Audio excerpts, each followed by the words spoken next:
If your lawn is a little parched, get ready. The rain is coming. Welcome back to Fox 8 News at Noon. I'm Gabe Spiegel. All right, thanks so much for being with us. I'm Stephanie. So, those 80-degree days, taking a little break as well. So that's kind of nice. So what's coming up next? Melissa has the answers for us. Hi there. Hello. Yeah, we have some 70s left today. We have quite a few 60s down for once this front moves through, but first some very heavy rainfall to deal with. 72 in Cleveland right now, Columbus 68, a corridor of clouds and some light rain showers east of 71 occurring right now, where it's just dry out there. 74 currently in Toledo, much cooler air upstream and drier air. It's going to completely displace this air mass with a continental polar air mass. All that means is cooler and drier air mass will follow directly behind this front. There's a look at a few showers there to the east, to the west, not right now, but to the west late tonight as this front comes barreling through little by little. It's going to bring some very heavy rainfall, more widespread, where some areas west could receive more than 3 inches of rain, hence the flood watch in effect for Erie, Huron, and all of our western counties here in points west, even outside of our area.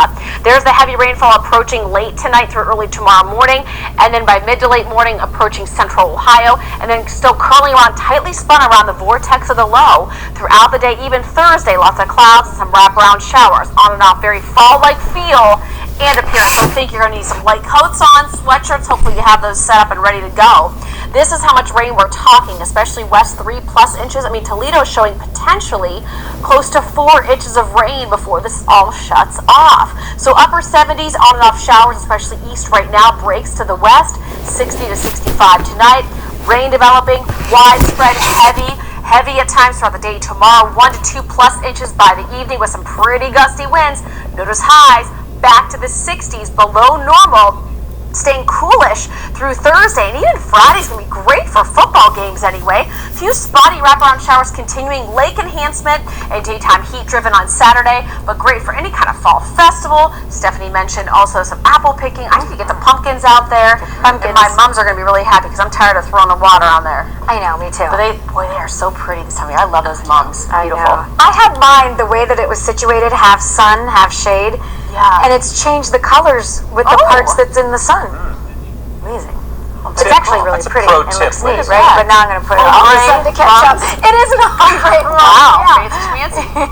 Thank you, Melissa. Thank you. Getting back to your news now, sad news to pass along. Unfortunately, University Hospitals is making changes to its visitor policy as COVID cases continue to rise. Starting today, patients can only have one designated visitor per day. This is a change from the current policy, which allows patients to have one visitor at a time. So again, one per day. UH says it continues to balance compassion and the health of patients when putting these policies into place. The visitor policy is subject to change as the pandemic continues to evolve. And 2 local hospital systems are suspending elective surgeries as COVID cases continue to rise.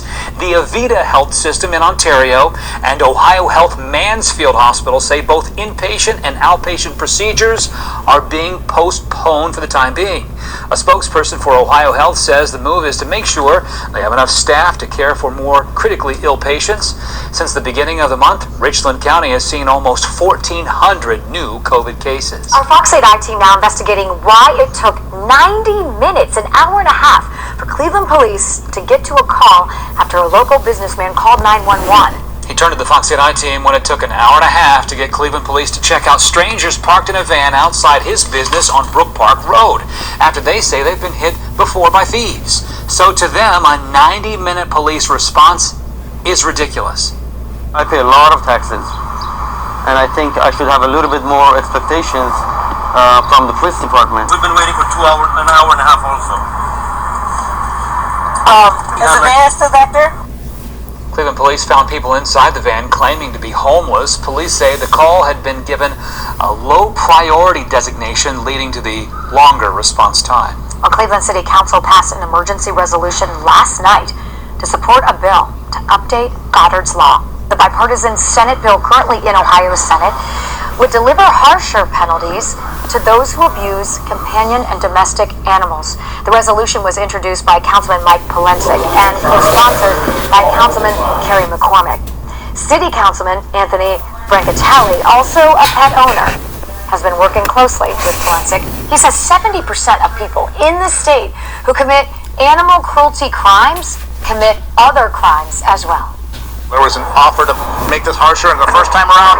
It didn't get put in there. We're starting to see that it's gotten too lax, so now we want to step it up a little bit and support the intent of what Dick Goddard's law was. We've tried to change the penalties to make them just a little bit more severe, and taking them away from being a misdemeanor to a felony, and recognizing the fact that, we're not giving you second chances anymore. It shows where we're at in the city of Cleveland.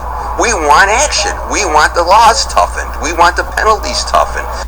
Good for all of them. I am so proud of all of these folks stepping up now. The bill is currently in committee, and Senator Yuko hopes to see it pass this session. We have a copy if you'd like to read it on fox8.com.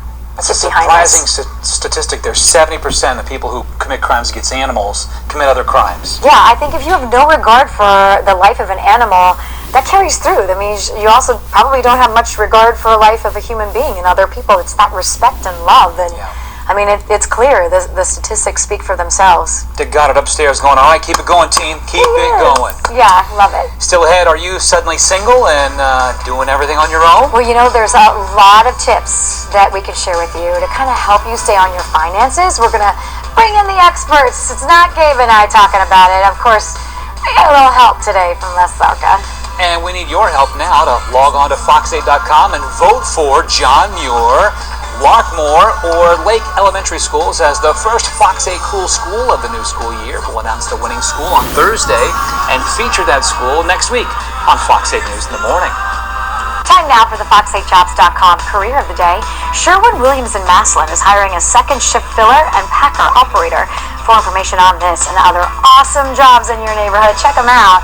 Log on to fox8jobs.com. Stay close.